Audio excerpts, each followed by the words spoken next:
360 hari setahun, dia nggak berhenti dia. Nah, ini kompleksitasnya luar biasa. Segala macam persoalan di situ ada. Persoalan financing, persoalan komunikasi, persoalan teknik kedokteran, ya, teknik kesehatannya, teknik kedokterannya, komunikasi, semua, hampir semua problematik keilmuan ada di situ. Nah, karena itu ini sangat kompleks, sehingga perlu di-manage dengan baik. Yang kedua, keterbatasan sumber daya. Walaupun ini adalah rumah sakit charity, rumah sakit misionaris, rumah sakit yang bersifat non-for-profit, tentu saja yang menyumbang ini masih memerlukan dana, dan dananya terbatas, ya. Dan tidak tahu apakah dia tahun depan masih bisa membiayai lagi dengan sekian banyak anggaran yang harus dikeluarkan, atau leave it to manajemen. Saya serahkan kepada CEO. Silakan Anda atur sendiri. Pokoknya tugas saya adalah menyuntikkan dana di awal. Setelah itu terserah Anda. Gitu. Ada yang macam-macamnya, jadi tergantung nih. Ada yang dilepas pelan-pelan. Ada yang masih model korporasi, ya. Yang di sini nggak untung, tapi di rumah sakit lain yang dia miliki dia untung, sehingga dia masih bisa melakukan subsidi silang. Ya, tapi subsidi silang ini juga nggak akan mungkin terus-terusan, karena si manajemen akan ditanya, apakah Anda sebagai CEO hanya terus-terusan saya suntik dana, atau jangan-jangan Anda tidak belajar dari CEO-CEO di rumah sakit yang lain. Nah, kayak gitu ya. Jadi keterbatasan sumber daya memang luar biasa jadi masalah. Di samping itu juga bukan hanya sumber daya keuangan, sumber daya manusianya juga. Dokter yang ahli, dokter yang mumpuni, tentu saja menjadi sumber daya manusia yang sangat langka di sebuah rumah sakit. Kalau dia tidak di-manage dengan baik, tidak diklonin, kata orang, tidak istilahnya ya, diberi semacam penghargaan yang benar, ya, baik dalam bentuk remunerasi maupun dalam bentuk penghargaan non keuangan, non finansial, tentu saja dia akan bisa kabur, ya. Sudah berapa lama dokter itu belajar di situ, bekerja di situ, pengalamannya sudah bertambah. Kita apalagi melakukan pendidikan pelatihan, tiba-tiba dia keluar begitu aja, kan rugi kita. Sehingga ini juga menjadi sumber daya manusia yang perlu dijaga, ya. Apalagi kalau itu menjadi dokter yang udah sangat skillful. Wah, itu jadi barang langka itu, ya. Nah, hal yang lain adalah terkait dengan faktor eksternal rumah sakit. Ya, kita bisa melepaskan diri dari regulasi pemerintah. Ya, intervensi pemerintah itu tetap diperlukan, dan ini pasti berubah-ubah, ya, sejalan dengan kondisi yang ada dalam negara. Sehingga itu regulasi berubah, regulasi tarif, regulasi layanan kesehatan, otorisasi pelayanan, kode etik, bisnis, segala macam. Yang kedua, yang nggak bisa Anda hindari adalah kompetisi. Sekarang sudah teman-teman tahu, rumah sakit sekarang banyak yang berdiri secara korporasi. Ya, Mitra Keluarga, ya, Hermina Group, Siloam Group, segala macam grup itu, ya. Itu semacam gurita raksasa itu. Kalau Anda bekerja sebagai klinik di rumah sakit kecil, tentu saja nih Anda harus bagaimana caranya bersaing dan bisa survive. Tapi kalau Anda sendiri adalah bagian dari korporasi, ya Anda bersaing dengan korporasi yang lain, ya, termasuk juga dengan pemerintah, ya. Nah, yang ketiga, perkembangan IT. IT ini tidak bisa dihindari. Sekarang makin lama makin meningkat teknologinya. Sebenarnya apa sih tujuannya perkembangan IT saat ini? Siapa yang bisa tahu? Dengan adanya perkembangan IT, apa manfaat bagi rumah sakit? Ayo, silahkan. Bisa ada banyak sih. Coba bantu, mau coba jawab. Ya, Mbak Mutmainah. Mutmainah, iya, dengan adanya perkembangan IT saat ini, IT kedokteran maupun IT non medis itu sangat membantu untuk perkembangan dari ilmunya itu sendiri, dokter. Ya. Contohnya kayak misalnya yang dulu kita masih pakai rekam medis tulis, Sekarang udah bisa pakai rekam medik elektronik. Jadi semuanya udah bisa mengakses dari depan sampai belakang. Jadi itu pun mempermudah kita dan selain mempermudah juga jadi mungkin jadi cost efektif dokter yang tadinya ngeluarin biaya untuk kertas, untuk pulpen dan lain-lain ini jadi tertanam hanya untuk itu saja gitu. Contohnya seperti itu dokter. Wah, luar biasa Mbak Mutmainah Kamil. Tolong nanti Mbak Hotnida kirim sepeda ke Mbak Mutmainah Kamil ya. Terima kasih dokter. Mbak Hotnida, saya minta ke Mbak Hotnida, Mbak Hotnida kirimin sepeda ke Mbak Mutmainah ya. Silakan, ada lagi yang mau memberikan masukan biar sharing teman-teman? Ya dok, saya dok izin. Silakan. Mbak. Ya Mas sebenarnya ya kalau kita lihat tadi dok, IT tadi sebenarnya sudah juga diungkapkan Dr. Mutmainah. Intinya kalau kita lihat dari pelajaran sebelumnya adalah efektif dan efisien. Prinsip itu tercapai dok. Bagaimana kita melakukan efektivitas, banyak hal yang kita pangkas dan efisiensi biaya yang bisa kita hemat. Itu sejalan dengan prinsip ekonomi pada layanan rumah sakit. Terima kasih dok. Luar biasa Mas Edi. Kalau Mas Edi ini sepedanya dari Mbak Leoni aja. Mbak Leoni tolong dikirim sepedanya ya. Tapi aku nggak bisa naik sepeda. Dok, diangkat aja dok, ditenteng. Baik, terima kasih Mas Edi.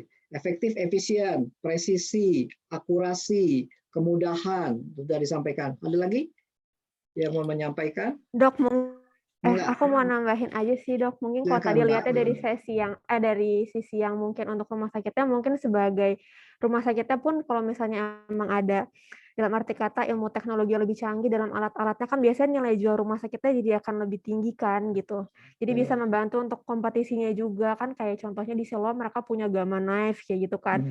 Jadi bisa ngebantu, atau mungkin biasanya punya MRI yang berapa Tesla dan sebagainya, itu kan bisa menjadi contoh untuk nilai jualnya sebagai rumah sakit itu sendiri. Atau mungkin ada alat-alat tambahan untuk keahlian dokternya kayak laparoskopi atau hal-hal yang lainnya yang bisa ngebantu aja sih, yang tujuannya kan untuk juga diagnosis juga bisa gitu. Jadi bisa menguntungkan juga gitu untuk pasien juga, buat rumah sakit juga. Ya, jadi semuanya mendapatkan manfaat ya. Ya. Rumah sakit citranya makin naik ya. Betul. Kemudian juga bagi pasien juga makin, biar nggak usah ke luar negeri lagi kan, di Indonesia juga bisa gitu. Sudah bisa, betul. Iya. Makin efikasi, makin bagus bagi pasiennya, ya, makin cepat. Rumah sakit juga bisa melakukan perekaman dengan baik, efisien, efektif, ya luar biasa. Baik, ada lagi nggak yang mau nambahin? Ada, saya manajemen. Nah, silakan. Ya. Mbak Hotnida, mangga. Ya dok. Setelah itu kan saya mulai dari sisi pasiennya dok. Nah, dari sisi pasien gimana Mbak Hotnida? Kalau ada pasien tuh lebih memudahkan, seperti kalau kita pemeriksaan laboratorium kan sekarang lagi gencar-gencarnya PCR dok. Kita bisa dengan PCR mendaftar, terus tinggal dilakukan secara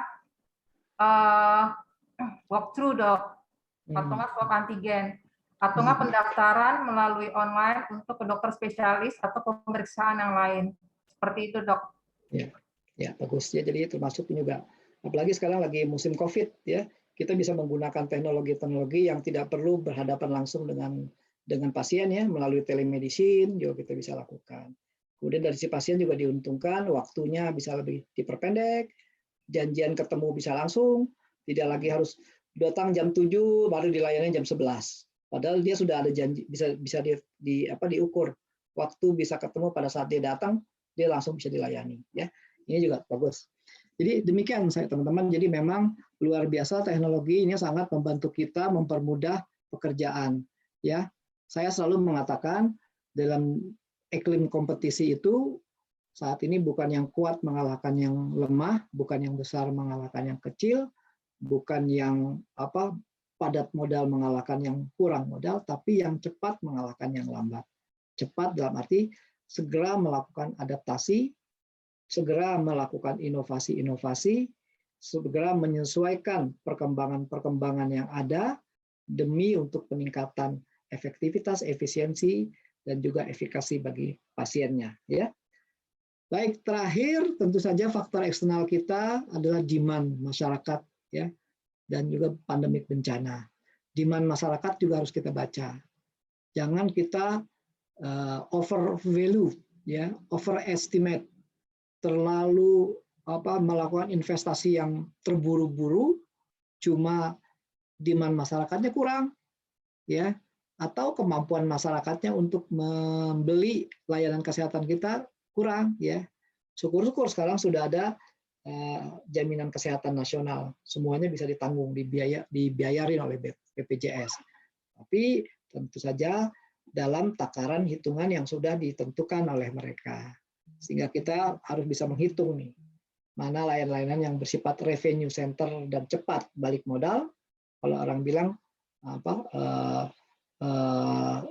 istilahnya, kalau easy invest, ya, ada yang hard invest, modalnya balik modalnya lama. Nanti kita belajar mengenai BEP, ya, break even point nantinya pada kuliah ini juga. Nah, teman-teman, dengan mengetahui analisis biaya, ya, dan pengetahuan tentang ekonomi, makanya kita perlu kita gunakan nanti untuk mengambil keputusan yang strategis di dalam manajemen rumah sakit, ya. Ini tentu saja keputusan strategis terkait apa? Terkait kebijakan financial rumah sakit, pembiayaan. Yang kedua, last but not least, mutu dan layanan kesehatannya, ya. Mutu layanan kesehatan itu penting. Mutu dan safety-nya, ya. Jadi selain pembiayaannya, mutu dan layanan ini menjadi keputusan strategis manajemen. Tentu saja untuk mengambil keputusan ini kita harus melihat struktur organisasi kita, ya. Kan ada yang kita sebut dengan organisasi follow function, ya, structure follow function. Ada lagi yang function follow money, wah, ya kan. Ada lagi yang mengatakan bahwa makin ramping organisasinya, makin efisien lah, ya. Itu sangat-sangat tergantung dari kondisi. Kemudian manajemen akuntansi rumah sakit itu juga harus dimiliki oleh para ahlinya, ya. Terus dalamnya adalah direktur keuangan. Makanya sekarang direktur keuangan di rumah sakit pemerintah nggak ada lagi yang berlatar belakang dokter. Kalau dokter tapi dia belajar ilmu ekonomi mungkin, ya, ada gelar ekonominya boleh. Karena itu apa? Karena akuntansi ini sangat spesifik untuk melihat, menghitung, ya, melakukan istilahnya mengkelompokkan pembiayaan mana yang bersifat revenue, mana yang bersifat operasional, ya, dan bagaimana ini kedepannya bisa meningkatkan pendapatan rumah sakit dengan cost recovery yang lebih cepat, ya. Dan yang terakhir, di setiap rumah sakit harus ada data information management system. Nah, ini harus tersedia. Sangat dibutuhkan oleh si manajer nih. Manajer sangat butuh informasi terkait dengan hal-hal yang mau diambil keputusan secara cepat. Baik itu terkait dengan kompleksitas, sumber daya, maupun faktor-faktor eksternal yang perlu segera diadaptasi, disesuaikan, ya. Ada proses pembelajaran organisasi di situ. Nah, ini semua butuh data. Makanya setiap rumah sakit sekarang punya SIRS, Sistem Informasi Rumah Sakit. Pasti ada. Karena itu sangat dibutuhkan oleh manajemen untuk melengkapi justifikasi terhadap keputusan strategis yang akan dikeluarkan oleh mereka. Ya, baik. Sampai sini ada pertanyaan? Kalau tidak ada, saya lewat. Nah, sekarang apa gunanya manfaat analisa biaya itu? Manfaat analisa biaya adalah satu, untuk informasi yang diperlukan untuk alokasi dana dan perencanaan, ya. Alokasi dana dan juga dalam perencanaan, ya.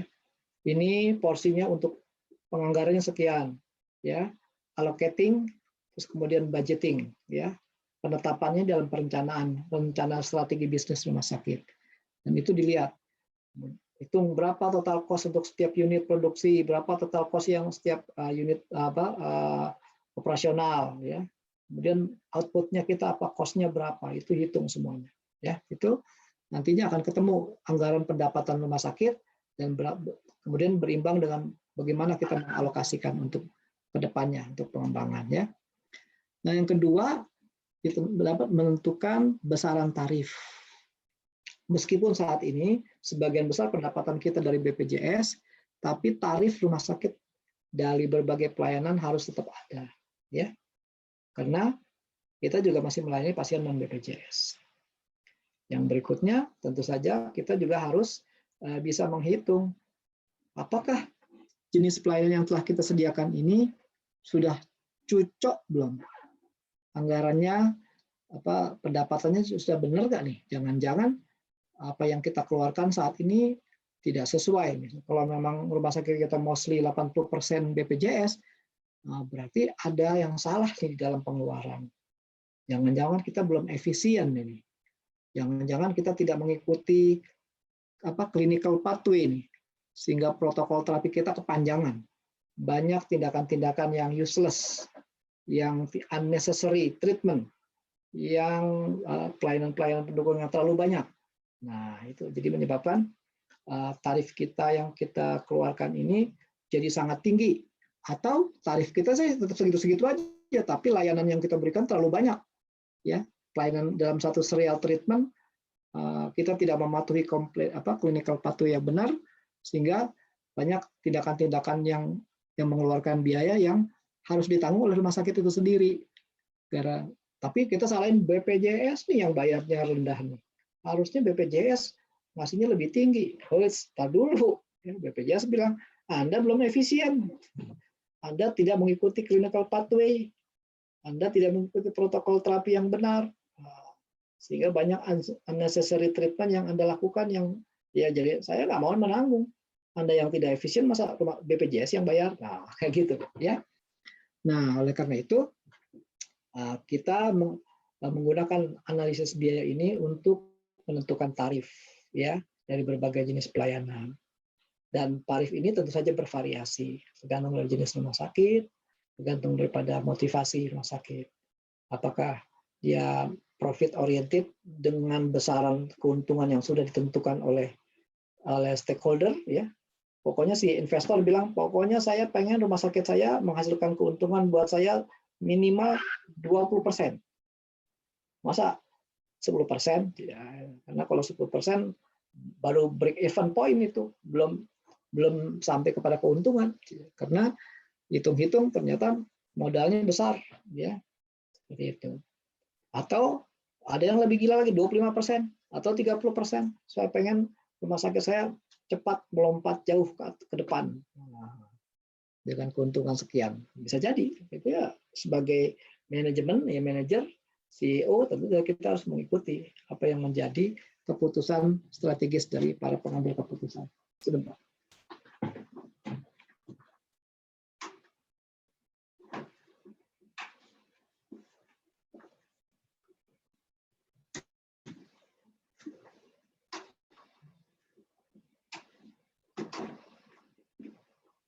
Takut sinyalnya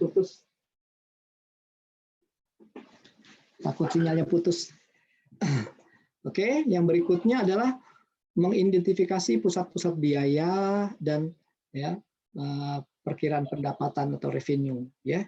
Jadi ada analisis biaya, melihat cost center, kemudian juga melihat revenue center. Terus dihitung deh analisa rugi labanya seperti apa. Kemudian untuk pertimbangan dan negosiasi manajemen dan juga untuk kepada pihak ketiga ya. Seperti tadi saya, teman-teman masih ada ya? Are you with me ya? Saya nggak ngeliat teman-teman sebentar. Ada Pak, suaranya terdengar Pak. Masih Dok. Oke. Baik, jadi Pak. Yang tugas. Baik, terima kasih. Jadi ternyata memang bahan pertimbangan analisa biaya ini digunakan untuk negosiasi kita. Misalnya gini, ternyata pendapatan BPJS untuk satu serial treatment tertentu ini terlalu kecil. Saya nggak tahu apaan sih. Kalau saya apa sih tugasnya?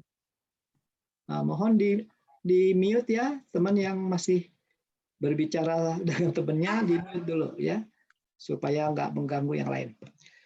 Nah, negosiasi untuk pihak ketiga. Saya ambil contoh BPJS. Untuk tindakan bedah tertentu, pendapatan kita kok minus. Begitu dicek lagi dari seluruh rumah sakit yang lain, iya ternyata yang untuk ini minus. Jangan-jangan hitungannya salah. Nah, kita lakukan negosiasi. Tentu saja based on our evaluation ya. Jadi kita hitung, kita analisis biaya kita. Apa benar nggak nih? Bagian akuntan kita menghitung, oh iya ternyata memang ini tidak sudah clinical pathway-nya udah benar, protokol terapinya benar, serial treatment-nya udah sesuai. tapi kok harganya sudah sangat efisien efektif, tapi ternyata masih rugi. Oh, jangan-jangan BPJS yang ngitungnya salah. Nah, bisa ya, kita bisa lakukan negosiasi. Negosiasi juga bisa dilakukan kepada owner juga bisa ya, bahwa ini nggak benar nih Pak, saya nggak bisa memenuhi ambisi Bapak untuk meningkatkan pendapatan segini kalau ini tidak dinaikkan, kalau tindakan ini tidak dilakukan efisiensi, kalau tindakan ini perlu dikurangi beberapa itemnya misalnya ya. Nah, yang berikutnya adalah pengawasan dan pengendalian. Karena kita perlu melakukan pengawasan pengendalian. Benar kan nih? Berdasarkan analisa biaya kita, ternyata rumah sakit kita terus mengalami penurunan secara drastis. Secara periodik dihitung, kenapa nih menurun? Turun disebabkan karena pandemik, pasiennya nggak datang, atau pasien tetap penuh tapi hitungannya salah, atau ternyata memang kita belum efisien dalam mengendalikan biaya operasional kita. Ya. Last but not least, tentu saja sebagai bahan laporan bagi para pemegang saham, ya, karena memang kita sebagai CEO, manajer, tentu saja kita harus memberikan laporan kinerja kita, baik itu kinerja keuangan, kinerja non keuangan, ya, termasuk juga kinerja mutu, ya. Baik, berikutnya kita lewat.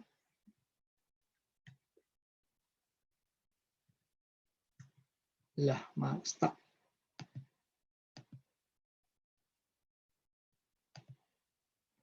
Nah, ini manfaatnya. Digunakan untuk mengukur kinerja, menyusun anggaran, melakukan subsidi. Subsidi juga kita lakukan based on analisa biaya. Terus sebagai alat negosiasi tadi untuk mengetahui margin yang kita inginkan ya, dalam nanti pada saat kita menetapkan tarif. Ya, kita tahu tadi kan unit cost plus margin itu adalah tarif. Berapa sih margin yang diinginkan nih? Oh, jangan-jangan si pemilik modal yang for profit pengennya 25%. Oh, berarti rata-rata setiap tarif kita naikin 25%, misalkan, ya. Atau ada subsidi silang untuk yang ini 15, yang ini 30, atau yang ini 10, yang ini 25. Jadi tetap berimbang, ya. Nah, atau kita intervensi pada pelayanan-pelayanan yang bersifat non life saving, ya, seperti kosmetik, ya, layanan medical check up dengan tambahan feature istilahnya spek yang baik, ya. Wah, tempatnya untuk medical check up itu dibuat luar biasa sophisticated, ya, nyaman, ruangannya enak, biayanya tinggi. Ya, orang tidak, untuk kalangan tertentu tentu saja dia yang dipentingkan bukan harga tapi adalah kenyamanan, ya kan?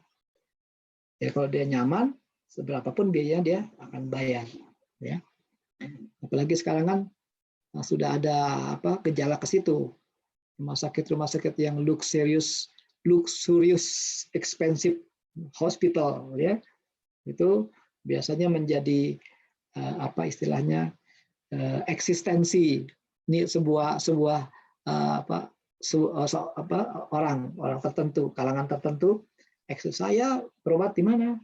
Berobat di rumah sakit Bojong Kenyot. Nah, beda banget sama saya rumah sakit di mana? Rumah sakit Siloam, ya, di Tamrin, ya, atau di Sudirman, lantai 12. Lantainya langsung disebutin lagi, lantai 12.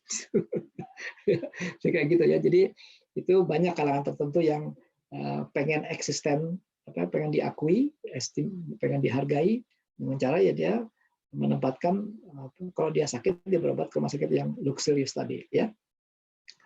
Nah, teman-teman, ternyata untuk menentukan tarif rumah sakit itu ada Permendagri 61 tahun 2007, ya, yang mengatakan bahwa satuan biaya pelayanan unit cost menjadi dasar penentuan tarif rumah sakit.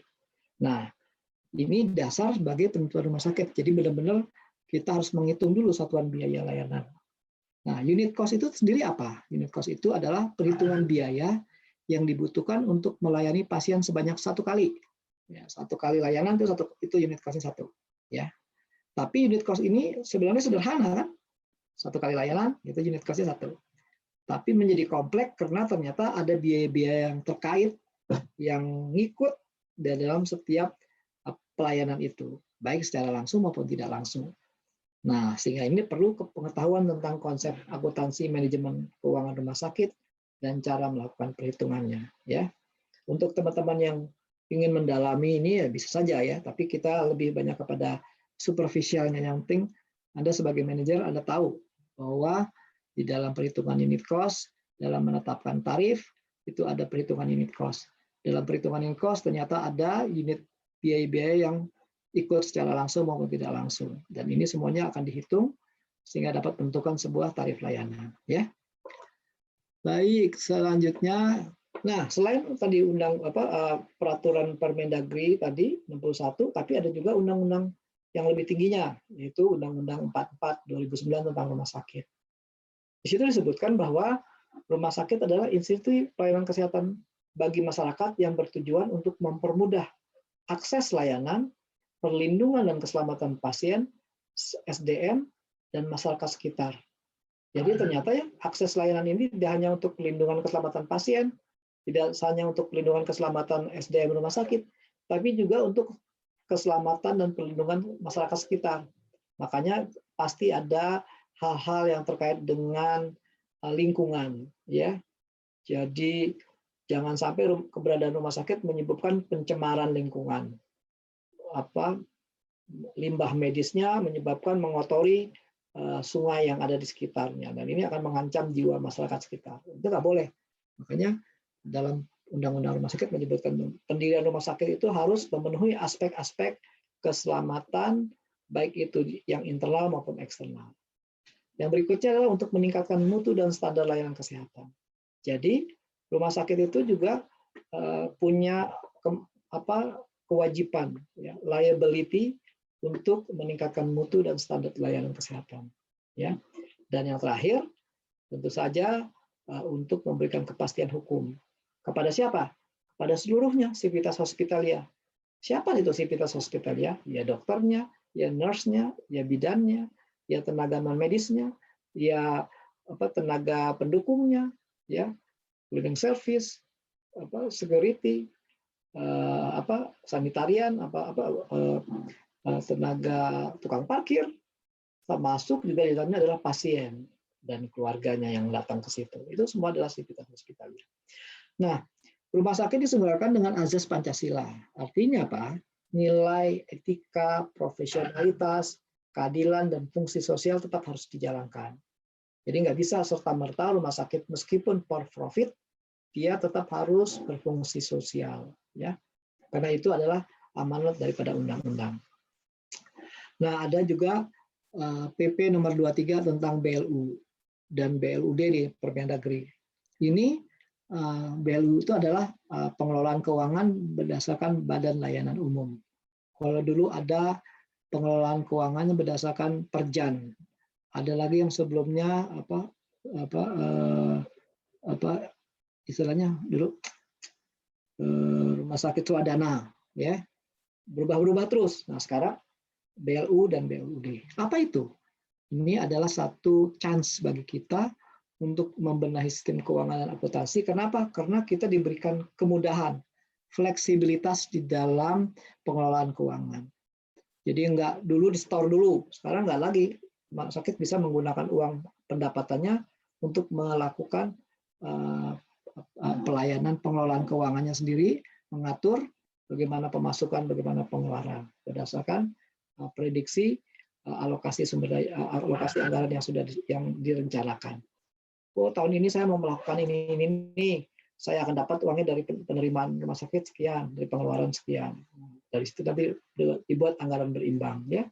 Kelebihannya bisa ambil dari sisa modal usaha yang sebelumnya tahun lalu, atau akan menjadi sisa uang nanti yang saldo untuk tahun depan, ya. Itu bisa. Ini kalau sangat luas, ya. Makanya para manajer BLU dan BLUD dituntut untuk bisa melakukan keputusan-keputusan yang baik, ya, di dalam pengelolaan keuangan agar kinerja atau performance financing-nya benar-benar baik, ya. Rumah sakit juga harus mampu mengelola sumber daya termasuk keuangannya secara tepat, komprehensif dengan prinsip keadilan, efisien, dan bertumpu tetap pada kualitas pelayanan. Ya, lagi-lagi kualitas pelayanan menjadi orientasi utama. Ya. Efisien boleh, tapi kualitas tetap dijaga. Efektif oke, kualitas tetap dijaga. Adil, fairness dijalankan, kualitas pelayanan tetap harus dijaga. Ujungnya selalu pada pasien safety dan quality care, ya, quality care dan patient safety. Dan Permendagri 61 juga menyebutkan bahwa satuan biaya pelayanan unit cost menjadi dasar penentuan tarif rumah sakit. Ya, jadi kalau kita tahu sudah unit cost-nya, kita dengan mudah menentukan tarif rumah sakit. Nah, sekarang tarif rumah sakit itu seperti apa sih tarif pelayanan? Tarif ini adalah suatu jasa pelayanan yang ditetapkan dengan ukuran sejumlah uang berdasarkan pertimbangan bahwa dengan nilai uang tersebut, rumah sakit bersedia memberikan jasa pada pasien. Kalimatnya cukup ini ya, membingungkan. Jadi nilai jasa pelayanan ini mau kita oke, kalau sudah setuju oleh si pasiennya, berarti ini yang kita berikan jasa pelayanannya. Ya, jadi ukurannya apa? Uang, sejumlah uang. Sehingga nilai suatu jasa pelayanan ya dalam jumlah uang rupiah tertentu, misalnya anggap let's say 175.000 uang pemeriksaan. Dengan ini 175.000 rumah sakit oke memberikan pelayanan itu, memberikan jasa untuk pemeriksaan umumnya. Jasa pemeriksaan 150.000 atau 170 ya, kayak gitu. Nah, tarif sendiri adalah besarnya biaya yang dikeluarkan untuk jasa pelayanan ya. Sebagian atau seluruh biaya penyelenggaraan pelayanan baik itu medis dan non medis dibebankan kepada pasien, konsumen, masyarakat sebagai imbalan atas jasa yang diterimanya. Ya. Ya, kita kan membebankan ini kepada pasien, kepada konsumen ya. Sebagai imbalan jasa. Itu ada di dalam putusan Menteri Keuangan 60 tahun 87. Jadi nggak beda kan dengan jual beli ya. Kamu jual, saya beli, ya kan? Nah, sekarang saya menjual jasa.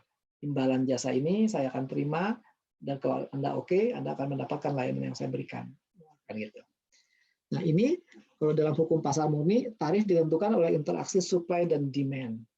Ya, supply dan demand. Supply dan demand ini akan mencapai titik equilibrium. Ya, titik yang kita sebut kemarin itu adalah apa? Titik keseimbangan, di mana si supplier sepakat dengan harga segitu dia menyuplai barangnya, si konsumen sepakat akan mengambil barang itu, membeli itu dengan berdasarkan nilai yang sudah ditetapkan. Nah, kalau misalnya demand-nya terlalu tinggi, biasanya supply-nya menjadi tinggi harganya, ya. Si supplier akan menaikkan harga. Ini hukum pasar murni. Tapi kalau demand-nya rendah, tentu saja si supplier ini akan menurunkan harga, unless dia mengurangi volume penjualannya, ya. Biasanya begitu. Kalau udah lagi murah nih barang, ini dalam hukum pasar murni, dia nggak akan mau jual banyak-banyak. Saya jual aja 5 biji, ya. Jadi cepat habis kan. Tapi kalau kita jual banyak-banyak kita rugi. Karena apa? Karena marginnya sangat tipis.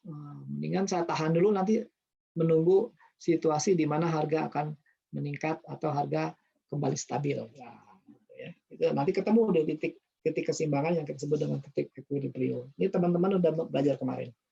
Nah, karakteristik ekonomi kesehatan ini unik, sangat unik. Karena seperti yang saya sampaikan dulu adalah ada asimetri informasi, ada externality, dan uncertainty. Nah, saya mau bertanya dulu nih sama teman-teman, kira-kira apa yang disebut dengan uncertainty? Bisa nggak menjelaskan kenapa teori karakteristik ekonomi kesehatan ini beda dengan hukum pasar murni? Karena ada uncertainty, ada externality, ya. Nah, coba ada yang bisa menjelaskan nggak? Saya coba, Pak. Siap, mangga. Cek tes. Jadi kalau ilmu di kedokteran atau rumah sakit emang uncertainty karena ketidakjelasan. Maksudnya kayak beberapa faktor-faktor gitu nggak bisa jelas, kayak misalnya kita mengelola hotel atau mengelola rumah makan dan lain-lain, karena banyak faktor-faktor yang tidak jelas sih. Kalau saya, pemahaman saya kayak gitu sih, Pak, kalau masalah uncertainty. Tidak jelas ya. ada yang tidak bisa dipastikan. Ya, tidak bisa dipastikan. Ada lagi yang mau menyampaikan informasi? Mangga? Yo.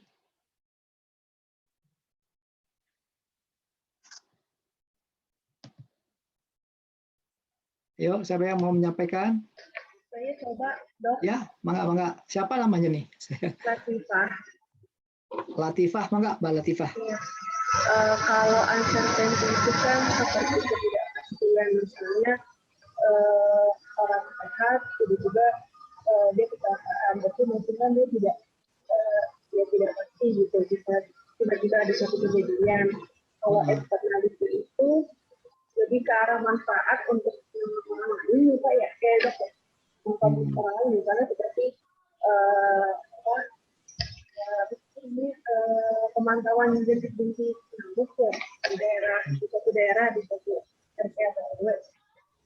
Nah itu misalnya apabila yang ditantangnya daerah yang kurang bersihnya saja, tapi daerah yang misalnya orang-orang yang cukup mampu tidak dipantau, dia tidak memberikan manfaat yang pasti. Oh gitu. Sebentar, kok kamera tidak berfungsi ya? Sebentar. Oke, Mangga. Oke, jadi itu benar apa yang dikatakan Mbak Latifah, ya. Jadi satu bisa disebabkan karena ada efek lain yang bisa positif, bisa negatif, yang mengenakan kepada orang lain. Ya, di dalam layanan kesehatan itu tidak serta-merta sasaran subjek saja yang mendapatkan, tapi kalau dia tidak melakukan pelayanan dengan baik, pasiennya makin sakit, apalagi dia sakitnya infeksi, tentu saja ini akan menularkan ke orang lain. Atau sebaliknya, bereksternalisasi positif. Kalau daerah tersebut sudah semua diimunisasi, diharapkan 80% sudah divaksin, akan terjadi kekebalan imunitas, kekebalan kelompok yang diharapkan akan menjadi benteng buat penyakit tertentu. Anggap sekarang pandemi COVID misalnya. Yang kayak kemarin India salah estimasi dia berkira sudah sampai kepada posisi kekebalan kelompok, padahal masih belum, karena dia kisaran masih antara 10.000, tapi terus turun dari sebelumnya. Begitu dia sampai 65.000 sudah buka aja, kita sudah sampai ke kekebalan kelompok. Menkesnya mengatakan begitu. Begitu ada acara keagamaan yang berhari-hari, timbullah ledakan. Sekarang sudah mencapai 400.000-an lebih per hari pasien dengan kematian yang juga luar biasa. Ya, kematiannya bisa 4.000, tuh itu yang luar biasa yang menyebabkan sekarang kolaps nih sistem layanan kesehatan di sana akibat eksternality negatif tadi, karena keburu-buru melakukan salah perhitungan dia. Ya, itu externality. Nah, kalau uncertainty ya semua orang bisa tahu bahwa kalau dia belum tentu mengetahui kalau dia harus membiayai suatu layanan kesehatannya, berapa besar biayanya, meskipun pada saat ini dia mampu, bisa saja disadikin, sakit sedikit miskin, karena biayanya lebih besar daripada pendapatannya. Atau tadi, dia sehat segar bugar, tiba-tiba dia tertabrak di tengah jalan, patah, dan dia harus operasi. Nah, itu sesuatu yang uncertainty, yang tidak diketahui, ya, tidak bisa dipastikan. Nah, asimetri informasi apa? Ada yang tahu? Izin menjawab, Dokter. Asimetri, kayaknya feedback. Itu ngaung nih itunya, Mbak? Suaranya jadi mungkin feedback kali, ada feedback. Ya, izin menjawab, Dok, ya, bahwa asimetri info itu jadi adanya kesenjangan antara si pasien atau sebagai konsumen dengan provider atau si penjual jasa layanan kesehatannya itu, Dokter. Jadi ibarat kata pasiennya itu jadi kayak manut atau nggak tahu apa-apa tentang contoh kasusnya mungkin saat operasi. Jadi kan kalau misalkan pasien operasi itu tidak tahu bahwa seharusnya tuh dia butuh nggak sih pelaksanaan operasi ini gitu. Kalau misalkan dokternya kan pasti udah jauh lebih tahu informasi atau ilmunya tentang ini. Jadi si pasien itu berada di level yang lebih bawah dibandingkan si providernya itu, Dok. Oke, ya, jadi kedudukan antara penjual dan pembeli, ibarat kata provider itu adalah penjual, si pembeli ini posisinya status sosialnya di bawah. Semua dia up to dokter, up to pelayan. Siapa apa yang mau dikerjakan dia serahkan semua kepada providernya, gitu ya. Karena dia ketidaktahuannya dia. Oleh karena itu ini perlu dilakukan intervensi. Biasanya pemerintah menyediakan saluran untuk bagaimana pasien ini pada posisi yang lebih posisi statusnya lebih meningkat. Caranya gimana? Ya, yaitu dengan memberikan informasi-informasi secara daring maupun secara offline ya, itu bisa juga. Itu juga salah satunya ya. Tapi ini adalah keunikan daripada layanan kesehatan, bahwa kita memang masih bersifat asimetri ya. Semuanya tergantung Pak dokternya. Pak dokternya apa ya kita nurut aja. Mungkin sekarang kita sudah didorong dengan menggunakan second opinion ya. Baik, terima kasih Mbak Mbak Lingga ya, Mbak siapa tadi saya jadi lupa. Raisa, dokter. Mbak Raisa. Mbak Raisa. Oke. Ada lagi yang mau ngasih pendapat? Boleh tanya, Pak? Oh, bertanya, boleh. Silakan. Terkait tadi, Pak, tentang loss pembiayaan, bahwa memang terlihatnya bahwa clinical pathway itu memang suatu hal yang sangat penting sekali ya, Pak. Karena beberapa dokter spesialis itu kadang-kadang suka nggak ikutin inasi bijis. Jadi memang hal ini yang menyebabkan satu hal yang terjadi di rumah sakit saya, bahwa setiap bulan ternyata kita itu cukup rugi, Pak, karena menanggung klaim-klaim yang itu tidak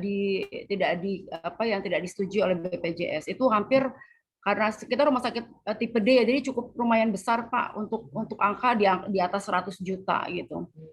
Jadi karena memang kita saya di RSUD itu mungkin tidak terlalu tidak terlalu terlihat. Mungkin kalau di swasta itu akan bisa benar-benar rugi gitu, Pak. Karena kita di RSUD mungkin karena masih ada subsidi gitu, Pak. Ya, nah, terkait ini inasi bijis ini emang cukup agak sulit untuk kita berkoordinasi dengan dokter spesialis. Contohnya kayak tadi tuh ada HB 8, dokter spesialis minta untuk ditransfusi, padahal HB-nya baru di 8,6. Ya, jadi ini kita agak gontok-gontokan sama dokter spesialis. Mungkin itu aja kali, Pak. Makasih, Pak. Ya, baik, terima kasih Mbak Rita Widya. Jadi memang jalan yang utama adalah lakukan pertemuan. Panggil komite mediknya ya untuk bisa duduk sama-sama. Buat cases-nya. Ini ada kasus ini kemarin dilakukan ini ternyata hitungan inasi bijis adalah ini. Nah, ada serial treatment yang unnecessary yang sebenarnya tidak perlu dilakukan. Oleh karena itu, untuk menjaga agar keberlangsungan rumah sakit tetap bisa survive, mohon para dokter yang melakukan ini untuk bisa memberikan bisa mengikuti aturan yang sudah ada. Clinical pathway-nya mungkin dibuat lagi, ya disepakati bersama, ya sesuai dengan apa yang sudah ditetapkan, misalkan oleh kolegiumnya, oleh para ahlinya. Kan ini kan kesepakatan sebenarnya. Nah, kesepakatan itu tentu saja berdasarkan standar pelayanan medis yang sudah ditentukan. Dan ini perlu ada komunikasi. Biasanya buat aja gitu, setiap bulan ada kasus apa, nih ada apa istilahnya, contoh kasus. Ya, mohon begini. Ini kalau begini terus, tentu saja rumah sakit akan rugi. Kita kan tidak akan mungkin selalu mengandalkan subsidi. Belum tentu ini menjadi kinerja yang baik bagi manajemen. Tolong teman-teman yang mau bekerja di rumah sakit mengikuti apa yang sudah menjadi keputusan bersama. Ya gitu-gitulah ya. Memang perlu ada komunikasi saya pikir. Nah, kalau enggak nanti ya tinggal nunggu waktu aja. subsidi terus atau akan bobol rumah sakitnya ya. Iya. Oke. Baik. Makasih, Pak. Sama-sama. Kita lanjutkan ya. Nah, tarif merupakan suatu sistem atau model yang utama dalam pembiayaan rumah sakit. Ya, itu justru model atau sistem yang utama rumah sakit ya. Nah, tarif ini biasanya di Pemda, rumah sakit daerah itu sudah ditetapkan. Nah, kita selalu melakukan review apakah tarif yang Perda itu sudah sesuai atau tidak. Kan Perda juga kan nanti penetapannya juga melalui para anggota dewan yang terhormat. Nah, tentu saja mereka harus dibekali juga dengan info-info yang benar, sehingga menentukan tarifnya benar-benar sudah mengikuti semua perhitungan yang sudah kita sepakati. Jangan sampai kita terlalu rendah yang menyebabkan kerugian, atau kita jadi kerja bakti, ya kerja mati-matian kok pendapatan Raymond saya kok segini-segini aja, oh jangan-jangan hitung-hitungan tarifnya nggak benar, ya. Itu juga apalagi swasta tuh luar biasa. Swasta tuh ngitungnya benar-benar dia. Kalau you tidak cocok ya you boleh keluar. Ya, silahkan Anda keluar kalau tidak mau mengikuti aturan saya begini. Tapi kalau di pemerintah kan kadang-kadang sulit nih. Karena kita anggota pegawai kita tuh sebagian adalah pegawai negeri yang tentu saja ada aturan pegawai negerinya. Itu yang jadi kadang-kadang suka masalah. Tapi kalau di swasta kadang-kadang kalau you nggak ikut saya ya you boleh keluar. Kan begitu ancamannya. Nah, tarif diperlukan untuk menjamin keseimbangan pelayanan. Tuh, sekali lagi ingatkan kepada mereka, ini semata-mata untuk menjamin kesinambungan pelayanan. Kalau enggak nanti pelayanan kita berhenti loh untuk pelayanan khusus ini. Kenapa? Karena rugi terus. Nah, saya bisa tutup, mendingan saya tutup nih layanan ini daripada saya buka tapi saya rugi, kan gitu. Mohon kalau gitu kesadaran teman-teman dokter untuk bisa mengikuti apa yang sudah menjadi kesepakatan dalam clinical pathway kita, gitu ya. Nah, setiap sarana harus dapat menetapkan besaran tarif yang efektif dan efisien. Nah, kata-kata efektif dan efisien selalu kita bawa-bawa. Kenapa? Karena kadang-kadang treatmentnya udah benar, serialnya udah oke, clinical pathway-nya udah benar, tapi tidak standarnya untuk pelayanan pendukungnya tidak sesuai. Biaya yang harus dikeluarkan per satuan item operasionalnya ternyata sangat besar. Nah, itu kita mesti kurangi lagi. Makanya dulu ada gambar saya dulu. Tarif sangat dipengaruhi oleh clinical pathway dipengaruhi oleh cost containment. Cost containment itu adalah standarisasi bagaimana melakukan efisiensi dalam tingkat yang efektif, ya. Oh, ini nggak standar nih, pengeluarannya terlalu besar ini untuk item ini operasionalnya terlalu besar nih, gitu. Karena kadang-kadang si yang bekerja di PRS kacamata kuda, pokoknya saya harus ngeluarin ini, kalau enggak nih rumah sakitnya tidak akan maju nih. Saya perlu ini, padahal dia nggak tahu pendapatan kita lagi rendah. Kalau pendapatan rendah tentu saja kita harus ngerem pengeluarannya. Kalau perlu lakukan efisiensi, lakukan LED-sasi, automatic switch off, ya, untuk ruang rapat nggak dipakai langsung mati, AC langsung mati, ya, gunakan sarana listrik yang hemat, ya, hemat energi, gunakan lift yang efisien, ya, jangan tuh semua dinyalain, orangnya pasiennya dikit semua lift nyalain, padahal yang kita perlu cuma satu dulu misalkan, ya, itu boleh dilakukan lah, ya, atau intervensinya dengan ekstensifikasi. Caranya liftnya itu kita bikin tempat buat iklan. Nah, di dalam iklan itu sebutin lift ini operasionalnya dibiayai oleh Mandiri, oleh BBD, Bank Jabar, gitu. Boleh, sehingga nanti dia yang nanggung. Taman ini dipelihara oleh oleh yayasan ini boleh, dia yang ngatur nanti, yang biayain.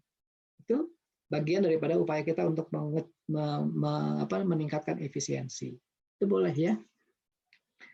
Nah, kalau tarifnya kita lakukan terlalu rendah, tentu saja pendapatan kita turun. Kalau tarifnya tinggi, kemampuan konsumennya yang turun, ya. Nah, ini kita harus bisa bermain di antara ini, ya. Artinya kita harus bijaksana dalam menetapkannya. Slide berikutnya. Nah, ini struktur tarif sebenarnya sangat sederhana, ya. Tarif itu adalah harga pokok layanan plus profit marginnya. Nah, profit marginnya berapa persen? Tentu saja sangat tergantung daripada rumah sakit tersebut. Kemana arahnya? Mau buat ekspansi pelayanan, keuntungannya apakah lebih banyak untuk lead bank, untuk meningkatkan mutu, meningkatkan sarana prasarana, ya menggunakan teknologi yang mutakhir, atau ada mengikuti kebijakan owner untuk profitnya berapa persen, ya, dan lain-lain. Dan itu juga biasanya ada di dalam range setelah kita, ya. Itu sebenarnya gitu.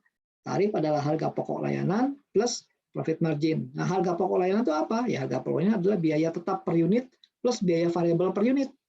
Ya, biaya tetap atau fix cost ini apa ya? Fix cost ini adalah biaya yang tidak terpengaruh oleh volume penggunaan. Orang mau gunain 2 kali, menggunain 10 kali, menggunain 100 kali, biayanya tetap segitu, ya. Misalnya kita menginvestasikan MRI 3,5 Tesla, nilainya adalah 36 miliar, umurnya adalah 20 tahun. Jadi kita hitung tuh 36 miliar dibagi 12 kali 20 tahun kali 20. Itu per tahun harga pokok unitnya adalah sekian untuk penggunaan alatnya itu. Belum nanti tambah jasa dokternya, penggunaan jasa sarana prasarana, itu dihitung, ya. Itu biaya tetap. Berapapun mau pakai 10 kali sehari, mau pakai 5 kali sehari, biaya per tahun itu adalah sekian. Biaya per tahun nanti dibagi 12. Jadi per bulan itu pokok untuk MRI 3,5 Tesla adalah nilainya sekian. Nah, bagaimana ngejarnya, ya itu nanti hitung. Bagaimana menghitung supaya ini mencapai BEP. Nanti BEP kita belajar setelah ini, ya. Tuh, jadi keluarlah unit cost-nya. Nah, biaya variabel itu tergantung volume. 3 kali make akan berbeda dengan 10 kali make karena bahan habis pakainya nambah, ya. Kemudian bahan alat medis apikelnya mungkin juga nambah, listrik mungkin nambah, kan, air juga nambah. Itu biaya variabel. Jadi biaya yang bervariasi tergantung daripada pemakaian. Kalau yang fix, biaya tetap tidak berpengaruh terhadap penggunaan, volume penggunaan, ya. Baik, selanjutnya. Apa gunanya kita menetapkan tarif sih? Nah, satu, pasti untuk cost recovery, untuk pemulihan, ya, menggantikan uang yang sudah keluar, ya. Dan ini perlu inovasi untuk efisiensi. Jadi bagaimana caranya supaya kita makin lama makin makin efektif dan efisien agar pemulihan biayanya makin cepat, ya. Cost recovery makin cepat dan sesuai dengan kaidah ilmu ekonomi, ya. Kemudian subsidi silang. Kita tetapkan tarif itu, tarif kelas 1 beda dengan tarif kelas 3. Tarif di VVIP di ruang kencana beda dengan tarif umum, ya. Kalau di Rumah Sakit Hasan Sadikin tuh tarif di RIKK pavilion, ya, untuk pavilion di RIKK yang VIP itu pasti beda. Nah, salah satu gunanya untuk apa? Untuk cross subsidi tadi, ya. Untuk membayar yang kelas 3, mungkin kita ada margin tapi marginnya tipis banget, ya. Bahkan kalau dihitung-hitung hanya cukup untuk break even point, ya, tapi nggak apa-apa lah karena itu adalah kebijakan rumah sakit untuk memberikan layanan kepada masyarakat yang tidak mampu, ya, istilahnya gitu. Terus ketiga untuk meningkatkan akses layanan, ya. Karena kita bikin kelas 3 supaya apa? Supaya masyarakat mungkin bisa ikut. Kalau enggak dia nggak akan mampu masuk, ya. Kemudian meningkatkan mutu, ya, mutu layanan. Karena kalau mutu layanan bagus, pasti SDM-nya juga pendapatan kita akan bagus. Kalau pendapatan kita bagus, pasti SDM-nya juga akan sejahtera. Kalau SDM sejahtera, pasti sama-sama puas, satisfaction, ya, sehingga mutunya akan tetap terjaga. Balik lagi nanti ke situ. Kalau suasana kerja bagus, gajinya oke, tentu saja profesionalitas dari dokternya juga makin ditingkatkan nantinya. Ada pelatihan-pelatihan, ya, uangnya digunakan untuk pelatihan-pelatihan, ya, dan sebagainya. Dan berikutnya optimalisasi penggunaan layanan, ya, supaya gini, dengan tarifnya oke, tentu saja kita harapkan bornya meningkat, ya, tingkat hunian kita meningkat. Kalau jadi tempat tidur itu nggak lama-lama kosong, sebentar langsung diisi lagi. Nah, itu kan bagus, ya, itu mengoptimalkan penggunaan layanan. Kemudian untuk competitiveness, mengurangi pesaing atau untuk memenangkan persaingan, ya, mengurangi pesaing dan memenangkan persaingan kompetitor di dunia industri rumah sakit. Memaksimalkan pendapatan rumah sakit dalam satu manajemen tentu saja akan berguna untuk meningkatkan pendapatan secara keseluruhan, ya. Meminimalkan penggunaan. Ini ada juga nih, tarif juga bisa untuk meminimalkan penggunaan. Nah, ada yang bisa ngambil contoh nggak nih? Kok bisa ya tarif berguna untuk meminimalkan penggunaan supaya orang nggak pakai, supaya utilisasinya rendah? Ini bisa nggak ada yang ngasih contoh? Unik nih. Kalau ada yang bisa ngasih contoh, sepeda akan segera dikirim oleh Mas Peter. Halo, teman-teman, are you with me? Ya Pak. Ya. Bisa nggak? Bisa ngasih contoh tarif ternyata dapat kita gunakan ya dengan tarif yang sangat besar, dengan harga yang lumayan lebih tinggi dari tarif biasa. Ini gunanya untuk orang nggak datang ke tempat kita. Nah, itu apa contohnya? Mas Hastomo Prabowo. Ya Pak. Ya, bisa nggak ngasih contoh? Apa ya contohnya? Kok bisa ya? Tarif yang tinggi ini, yang sangat besar ini digunakan untuk meminimalkan penggunaan supaya pasiennya malah nggak datang, supaya pasiennya nggak banyak-banyak. Agak sulit ya Pak ya. Sulit ya. Oke. Kalau yang ada Mas Andri Herianto, bisa ngasih pendapat, Mas Andri? Mas Andri Herianto, are you there? Nah, nggak ada orangnya ya. Ini pasti screenshot kabur. Mas Andri, Andri Herianto, mangga? Di mute ya. Coba suaranya kok kecil. Halo. Ya, suaranya sangat kecil. Ya, mangga. Yes. Nah, itu besar. Ada dok ya. Sorry Ya. pakai headset.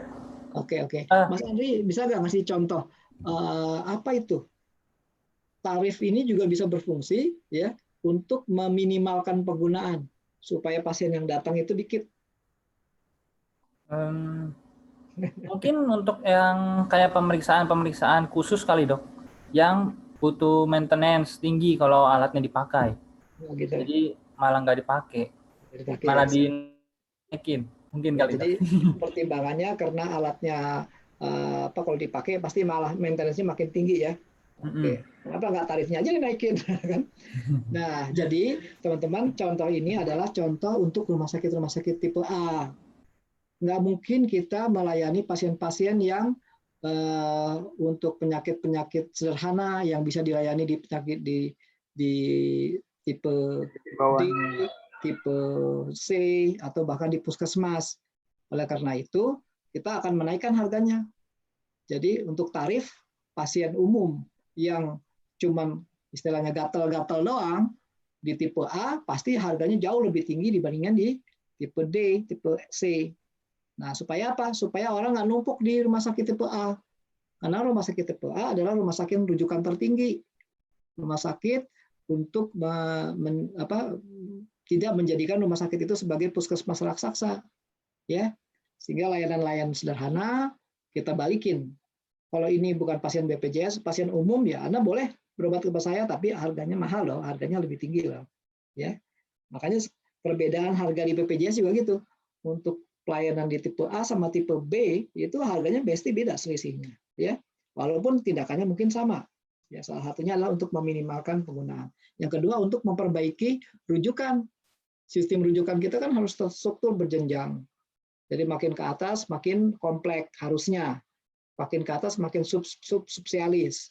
Jangan layanan-layanan yang cukup dokter umum ya di bawah aja, cukup di rumah sakit tipe C atau rumah sakit tipe D atau rumah sakit puskesmas atau di puskesmas ya.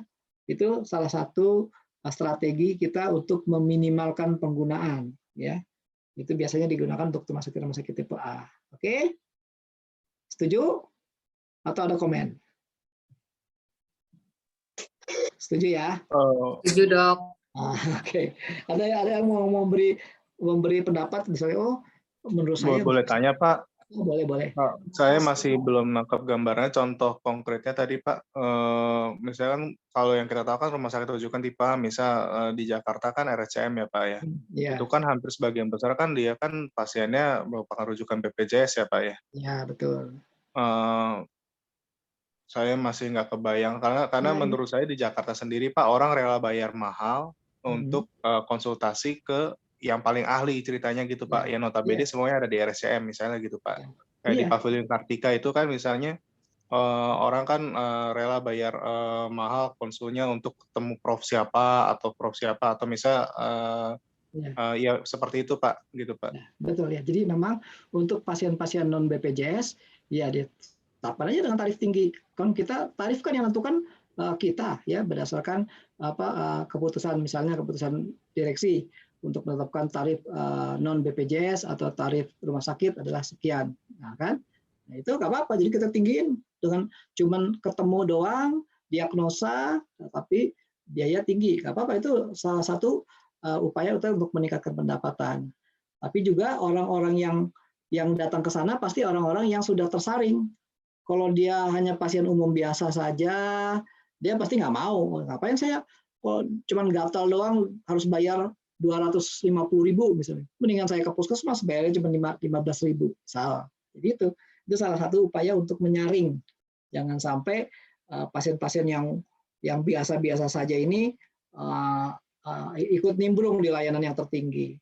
Kalaupun dia mau nimbrung, boleh saja asal dia sanggup untuk membayarnya. Kalau sanggup bayar, no problem, it's okay. Ya, itu ya. Jadi salah satu tujuannya adalah untuk menyaring agar dapat meminimalkan pelayanan tertentu yang memang bukan menjadi dasar misinya rumah sakit sebagai rumah sakit rujukan. Tapi kalau mau datang, silakan masuk ke pavilion. Kami sediakan kok untuk pemeriksaan normal, gatal untuk penyakit kulit gitu, silakan ke saya menyediakan di pavilion di Kencana, ya boleh, biaya tinggi, gitu ya. Oke? Ya Pak. Mudah-mudahan bisa dimengerti. Nah, terakhir adalah untuk corporate image, ya ini kaum middle up class, ya mau citra kemewahan. Saya berobat ini loh, saya di kumpulan lah di teman-teman arisan. Saya kemarin loh ke rumah sakit pavilion rumah sakit Kencana loh. Saya di situ cuman pemeriksaan ini doang sulam alis ya. Saya ke kulit sana. Oh iya lumayan sih biayanya, ya nggak apa-apa lah sih, paling 15 juta gitu aja. Jadi mereka saling gosip, tapi salah satunya untuk menunjukkan eksistensi, citra kemewahan. Oh saya sulam alis di sana, tanam benang di sana, ya boleh aja. Karena sekarang rumah sakit pemerintah pun sekarang didorong untuk memberikan layanan-layanan yang bersifat non life saving tadi, ya. Itu salah satunya untuk meningkatkan pendapatan, ya. Baik, kita teruskan sekarang. Faktor yang mempengaruhi penetapan tarif. Tapi ternyata penetapan tarif ini juga terpengaruh juga oleh beberapa faktor. Salah satunya adalah biaya investasi. Biaya investasi adalah biaya sarana prasarana, biaya alat medis dan medis, biaya diklat dan sebagainya. Investasi itu. Kalau kita menginvestasikan besar, tentu saja pengaruhnya juga ke tarif. Ya, biaya kegiatan rutin. Nah, ini juga termasuk operasional yang direct maupun indirect. Ya, itu juga sangat mempengaruhi. Oleh karena itu, ini yang kita harapkan kita bisa lakukan efisiensi. Karena kita harapkan apa dengan investasi yang tidak terlalu jor-joran, kemudian juga kita perhitungkan pelayanan operasional rutinnya yang efisien. Nah, nanti kita harapkan tarifnya udah oke, sudah stabil lah, atau istilahnya tarifnya sudah memenuhi harapan konsumen, ya, konsumen kebanyakan. Nah, biaya rencana pengembangan, jangan melakukan rencana pengembangan perluasan luar. Pokoknya saya pengen tahun depan sudah ada MRI 3,5 Tesla, padahal harganya 36 miliar. Gimana cara dapatnya bingung. Wah, tarif aja kita naikin. Wah, jor-joran ya nggak bisa ya. Nanti banyak isu ya situ. Selain isu daripada isu sosial, juga termasuk isu aksesibilitas rumah sakit sebagai pemberi layanan yang bersifat human right, ya, dan juga yang lain-lain. Terus yang terakhir target keuntungan, ya jangan terlalu tinggi dulu lah. Orang rumah sakit baru soft opening udah mau target keuntungannya mau tinggi. Nah, biasanya orang kalau lagi soft opening ada pelayanan-pelayanan yang diberikan diskon ya untuk layanan-layanan non life saving ya, bisa aja sih. Kabar gembira, kami telah membuka rumah sakit ini dibuka resmi, pemeriksaan check up, medical check up, general check up dengan fasilitasnya ini dengan biaya yang sangat murah. Ya, kita berikan potongan buat pegawai swasta, atau kita lagi dealing dengan asurador, perusahaan asuransi untuk bisa ikut di dalam program ini. Kantor Anda pakai asuransi apa? Asuransinya masuk ke saya aja deh, pas ya, providernya, kan gitu. Kami memberikan banyak keuntungan. Ini tambahan pelayanan misalnya. Boleh aja ya. Itu salah satu strategi marketing. Makanya di dalam manajemen sekarang ada salah satu bidang namanya bidang pemasaran sosial. Kalau dulu tabu tuh bagi rumah sakit membuat unit pemasaran sosial. Kalau sekarang mau nggak mau harus ada, ya, karena kita bersaing dalam industri layanan kesehatan yang sudah masuk ke pasar industri rumah sakit, ya. Nah, untuk menetapkan tarif tentu saja ada step-stepnya, ada langkah-langkah penetapan tarifnya. Pertama, pasti kita menetapkan dulu kebijakannya apa sih, ya, apa kebijakan kita untuk ini. Oh, kita menetapkan rumah sakit kita sebagai rumah sakit non-profit. Tentu saja misinya adalah lebih banyak kepada misi kemanusiaan. Penambahan biayanya digunakan untuk pengembangan. Itu prioritasnya apa. Nah, setelah itu baru kita bisa tetapkan berikutnya adalah apa tujuan daripada menetapkan tarif itu. Untuk ini, untuk pengembangan sekian persen, untuk membayar cost recovery, untuk operational maintenance sekian persen, sehingga kita tetapkan 15% dari unit cost. Setelah itu sudah kita tetapkan 15%, kita lihat demand masyarakat itu gimana. Oh, demand masyarakat itu masih rendah. Kalau gitu kita kurangin aja jadi 10% dulu deh. Karena ternyata permintaan masyarakat masih belum terlalu tinggi untuk itu misalkan. Oh, kita di wilayah yang perkotaan mungkin cukup demand-nya bagus. Oh, kita di wilayah pinggiran. Oh, wilayah pinggiran jangan dulu lah, turunin dulu sekian. Bertahap aja naiknya 5 dalam 1 tahun 15% juga, tapi 3 bulan pertama atau kuartal pertama 5% dulu. Bisa. Estimating cost-nya, baru setelah itu kita estimasi kira-kira cost itu sudah tahu demand-nya sekian, kita estimasi, kemudian baru kita analisa. Nah, kita analisa tetangga. Jangan-jangan kita menetapkan 15% setahun itu, tetangga baru 10% setahun. Ya, ini bisa kita bisa lihat dari kuesioner kepada pasien. Pasien pernah berobat di sana ya? Gimana? Kita tanyain. Di sana bagaimana biayanya? Atau kita punya teman di situ. Di sana berapa sih tarif? Atau kita diam-diam ke sana ngelihat tarif, bisa juga ya. Jadi bisa kita tetapkan. Atau cari bocoran tarif rumah sakit berapa nih untuk rumah sakit ini. Kita lihat berapa yang punya kita ya. Kemudian berapa yang ditawarkan oleh mereka. Khusus untuk pelayanan-pelayanan yang medical check up biasanya kita bisa tahu tuh harganya berapa. Kemudian baru kita pilih metode peningkatan harganya ya, penetapan tarif. Mau pakai metode apa? Yang kita ada beberapa metode untuk di bawah. Baru setelah itu kita tetapkan final pricing kita ya. Nah, metodenya apa? Nah, ada macam-macam. Ada yang pakai metode cash based pricing, penetapan tarif berdasarkan biaya ya. Tinggal nambahin aja markup berapa persen dari biaya produksi. Kemudian ada yang kita lakukan survei dulu, lakukan survei terhadap produk tertentu, misalnya tadi produk check up atau pelayanan penyakit kecantikan ya di tempat kita berapa nilainya, kita tanya kepada konsumen ya, sebarkan survei kuesioner. Nah, ada juga berdasarkan persepsi nilai dari pembeli. Nih pembeli ini mampu atau enggak? Tahunya mampu ya dia datang sekali, besok nggak datang lagi ya, berarti dia nggak mampu nih. Atau kejebak dia. kena apa salah datang ya kan. Jadi kalau kita lihat dia datang berulang-ulang, berarti dia mampu. Ini harga kita udah oke gitu kan. Nah, yang terakhir berdasarkan competition based pricing. Nilai tarif rata-rata pesaing. Kalau pesaing rata-rata 10%, ya kita bolehlah 9,5%. Atau kita juga average dengan mereka. Atau kita bisa lebih tinggi dikit, boleh ya. Itu berdasarkan itu. Nah, berikutnya ada lagi metode tarif di atas harga pasar. Nah, ini asumsinya kita lebih berkualitas loh, ya. Kita menggunakan alat-alat yang lebih canggih loh, ya. Jadi bisa, itu harus dibarengi dengan teknik-teknik pemberitahuan kepada mereka bahwa kita memang menggunakan alat-alat yang lebih canggih. Menetapkan tarif di bawah harga pasar dengan asumsi kualitasnya sama. Wah, kalau kualitasnya sama, why not you come here, ya? Kamu kenapa nggak bisa datang ke sini? Datang aja ke sini, kan lebih murah nih. Kualitas sama kok. Nah, ya, gitu. Atau penetapan tarif sama atau dekat-dekat dengan tarif pasar. Ya, jadi average lah. Kita ikutnya. Tinggal bersaing aja. Semuanya oke, tinggal bagaimana senyumnya mana yang lebih lebar. 5S-nya, senyum, sapa, sopan, santun, salam. Ya.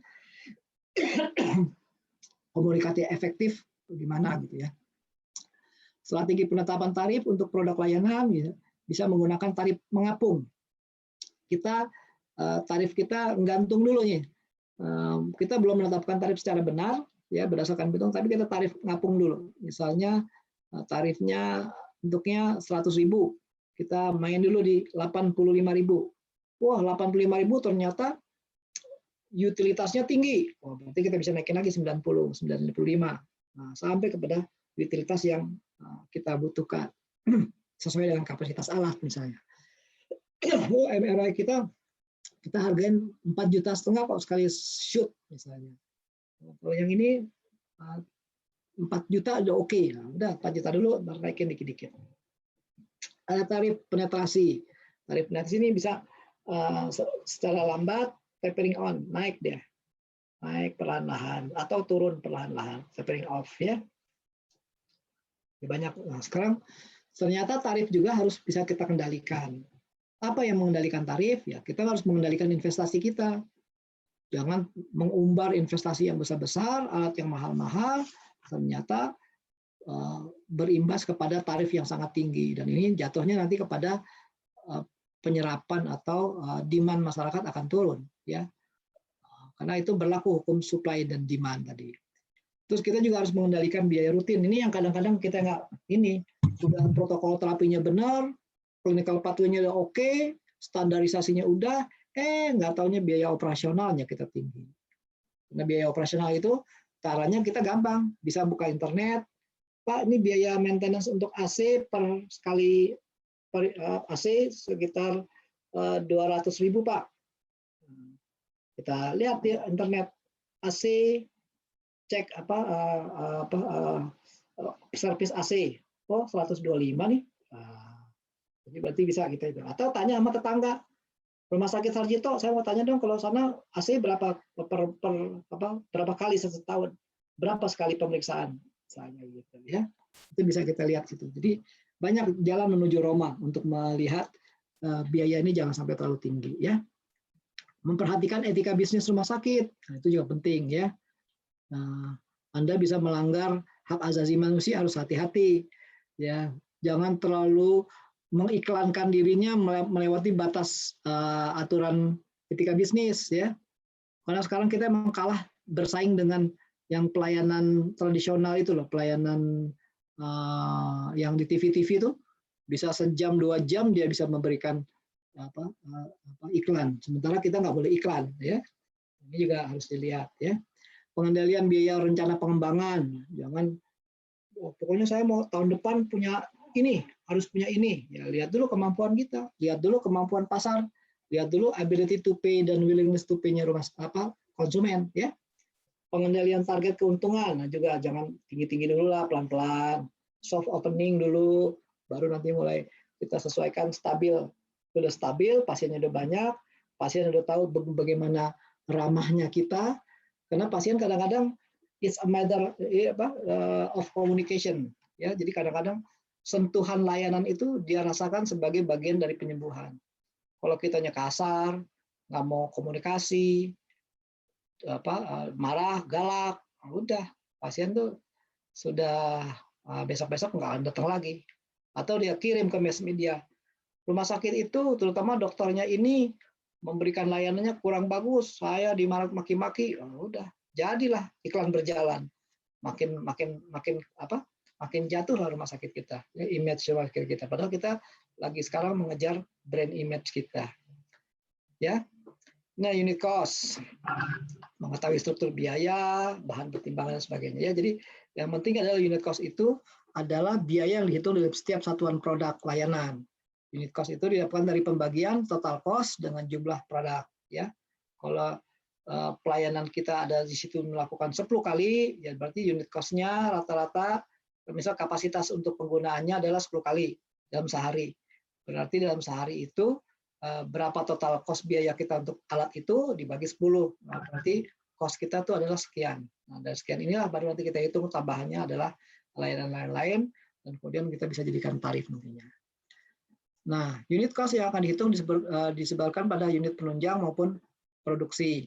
Output layanan sangat beragam disebabkan karena banyaknya tindakan atau unit layanan yang bersifat homogen dan heterogen. Ya, kalau kita melakukan pelayanan biasanya di satu jenis pelayanan biasanya dirawat inap tuh. Ya, contohnya itu satu jenis pelayanan saja. Tapi kalau kita pasang rawat jalan biasanya habis ini mau ini Bapak harus periksa dulu ke sana, Bapak harus ke poli ini dulu. Ya, jadi banyak biaya-biaya yang harus dikeluarkan, ya, jenis-jenis pelayanan yang diberikan dalam satu serial treatment kita. Ya, itu bersifat yang kita sebut dengan heterogen, ya. Nah, ini break even point yang paling penting. Ini akhir daripada kuliah kita pada sore ini. Ya, break even point ini sangat penting. Kita sebut sebagai impas, titik impas atau titik pulang pokok. Dalam ilmu ekonomi, akuntansi dan bisnis, pengertian BP adalah titik tertentu di mana antara pengeluaran atau biaya dan pendapatan itu berada dalam posisi seimbang. Impas. Jadi tidak dapat rugi dan tidak untung. Jadi profitnya 0. Nah, pendapat lain mengatakan, bisa lihat nanti di beberapa para ahlinya, para ahli ekonomi mengatakan bahwa BP itu adalah suatu keadaan di mana kegiatan operasional perusahaan tidak menderita kerugian dan tidak memperoleh laba. Artinya jumlah biaya yang dikeluarkan sama jumlah pendapatannya sama. Itu kita sebut dengan break even point. Nah, kalau dalam matematisnya, profit sama dengan pemasukan dikurangi pengeluaran. Kalau profitnya 0, artinya apa? Pemasukan sama dengan pengeluaran, ya kan? Kalau dilihat hitung-hitungannya kayak gitu. Profit sama dengan revenue dikurangin cost. Kalau revenue dikurangin cost sama dengan 0, itu artinya profit kita 0, ya. Nah, revenue sama dengan apa? Revenue adalah fixed cost plus variable cost. Kalau kita menjual dalam jumlah tertentu, berarti fixed cost plus variable X-nya berapa jumlahnya, ya? Karena variable cost itu adalah cost yang keluar bervariasi tergantung berapa jumlah X yang dilakukan, berapa jumlah pelayanan yang diberikan. Kalau fixed cost tetap segitu, ya. Nah, apa gunanya kita menghitung break even point ini? Gunanya adalah untuk menganalisis proyeksi seberapa banyak unit yang diproduksi atau seberapa banyak uang yang akan kita terima yang harus kita dapatkan minimal agar perusahaan tersebut berada pada titik impas. Gitu. Jadi sebenarnya tujuannya itu, ya, untuk melihat proyeksi ini berapa jumlah layanan di satu tindakan pelayanan yang harus kita layani, ya, dengan alat ini supaya bisa break even, bisa impas.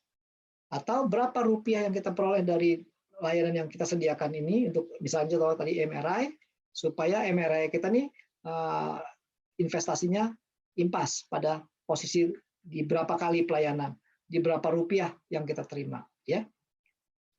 Nah, tujuannya apa sih? Tujuannya untuk melihat berapa keinginan perusahaan untuk memperoleh laba atau berapa kegiatan dari usaha yang harus dia produksi agar mencapai keuntungan yang diinginkan, ya. Nah, tujuannya tentunya untuk menekan biaya produksi, ya, supaya benar-benar dapat efisien, ya, dengan target keuntungan yang sudah kita capai, atau menekan biaya operasional.